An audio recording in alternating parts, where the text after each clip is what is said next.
எல்லோருக்கும் அஸ்ஸலாமு அலைக்கும் வரஹ்மத்துல்லாஹி வபரகாத்துஹு.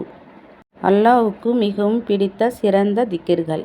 இந்த திக்ர்கள் ஓதி வந்தால் சிறப்பான வாழ்க்கை அமையும், நம் தேவைகள் அனைத்தும் நிறைவேறும். ஸல்லல்லாஹு அலா முஹம்மத் ஸல்லல்லாஹு அலைஹி வஸல்லம். நாம் முதலில் ஸலவாத் ஓதிக்கொள்ள வேண்டும். ஒரு முறை அல்லது 11 முறை 100 முறையும் ஓதிக்கொள்ளலாம். இரண்டாவதாக அஸ்தக்ஃபிருல்லா 3 முறை அல்லது 11 முறை அல்லது 100 முறையும் ஓதிக்கொள்ளலாம். மூன்றாவதாக சுபஹானல்லாஹ் 33 முறை, அல்ஹம்துலில்லாஹ் 33 முறை, அல்லாஹ் அக்பர் 33 முறை. அடுத்ததாக லா இலாஹா இல்லல்லாஹு வஹதஹு லா ஷரீகல்லஹு லஹுல் முல்கு வலஹுல் ஹம்து யூஹி வயுமீத்து பியதில் கைர் வஹுவ அலா குல்லி ஷைஇன் கதீர் என்று இந்த கலிமாவை ஒரு முறை ஓதிவிட்டு மொத்தம் 100 முறை ஆகிவிடுகிறது. நாம் அதிகமாகவும் ஓதி திக்ர் செய்யலாம். நேரத்துக்கு தகுந்தபடி அதிகமாகவும் குறைவாகவும் நாம் ஓதிக்கொள்ளலாம். ஐவேளை தொழுதுவிட்டு இந்த திக்ர்களை கண்டிப்பாக ஓதி வர வேண்டும். இரவில் தூங்கும் பொழுது நாம் ஓதிவிட்டு தூங்கினால் அல்லாஹ்வின் பாதுகாப்பு நம் எல்லோருக்கும் கிடைக்கும். இந்த திக்ர்கள் மிகவும் சிறப்புக்குரிய திக்ர்கள் ஆகும். பணத்தில் பர்க்கத் ஏற்படும், கவலை நீங்கும், துன்பம் நீங்கும், உடல் வலி ஆகவே எல்லாமே நீங்கும். தினந்தோறும் நாம் எல்லோரும் ஓதி வந்தால் சிறப்பான வாழ்க்கை அமையும். நம் தேவைகளுக்காகவும் இந்த திக்ரை அதிகமாக ஓதி அல்லாஹ்விடம் துவா செய்யலாம்.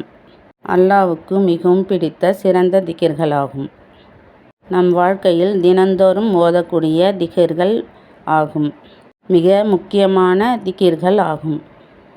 இந்த திக்ர்கள் ஓதிவிட்டு அல்லாஹ்விடம் துவா செய்தால் நம் துவாவை அல்லாஹ் உடனே ஏற்றுக்கொள்வான். இவ்வளவு சிறப்பு மிக்க திக்ர்களை நாம் எல்லோரும் ஓதி அல்லாஹ்விடம் துவா செய்வோம். அல்லாஹ் நம் எல்லோருடைய துவாவை ஏற்றுக்கொள்வானாக. அடுத்ததாக அல்லாஹ்வுக்கு மிகவும் பிடித்த துவா.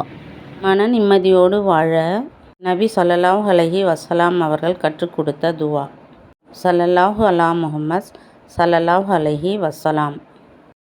அல்லாஹும்மா இன்னி அஸ்ஸலுக்கல் ஹுதா வத்துஹா வல் ஆஃபாஃபா வல் கினா.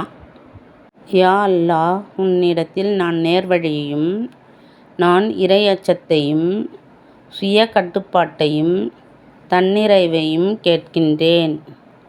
இந்த துவாவின் பொருள்: நாம் எல்லோரும் வாழ்க்கையில் தவறான வழியில் செல்லாமல் நேர் வழியில் வாழவும், அல்லாஹ்வின் நினைவிலே எப்பொழுதும் ஈமானோடு வாழவும், தவறான பாதைகளில் செல்லாமல் சுய கட்டுப்பாடு வாழவும் நமக்கு தேவையானதை அல்லாஹ்விடம் கேட்கிறேன் என்று பொருள். இதற்கு இந்த துவாவை ஓதி நாம் அல்லாஹ்விடம் துவா செய்தால் அனைத்தும் நிறைவேறும். நிம்மதியான வாழ்க்கை கிடைக்கும். நாம் எப்பொழுதும் ஈமானோடும் நேர்வழியாகவும் சுய கட்டுப்பாடோடும் இருந்தால் அந்த அடியானை அல்லாஹ் விரும்புவான்.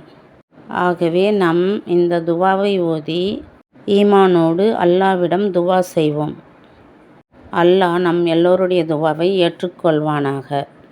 யா அல்லாஹ், நம் அனைவருக்கும் நிம்மதியான வாழ்க்கை தருவாயாக. யா ரப்பில் ஆலமீன். ஆமீன் ஆமீன். இது தமிழ் துவா திக்ர் சேனல். இந்த சேனலில் போடும் வீடியோக்களை பார்த்துவிட்டு அல்ஹம்துலில்லாஹ் ஆமீன் என்று கமெண்ட்ஸ் பண்ணுங்கள், லைக் பண்ணுங்கள், சப்ஸ்கிரைப் பண்ணுங்கள். அல்லாஹ் மிக பெரியவன். எல்லா புகழும் அல்லாஹ்வுக்கே. அல்ஹம்துலில்லாஹ் ஆமீன். ஸல்லல்லாஹு அலா முஹம்மத் ஸல்லல்லாஹு அலைஹி வஸல்லம். எல்லா புகழும் அல்லாஹ்வுக்கே. அல்ஹம்துலில்லாஹ் ஆமீன்.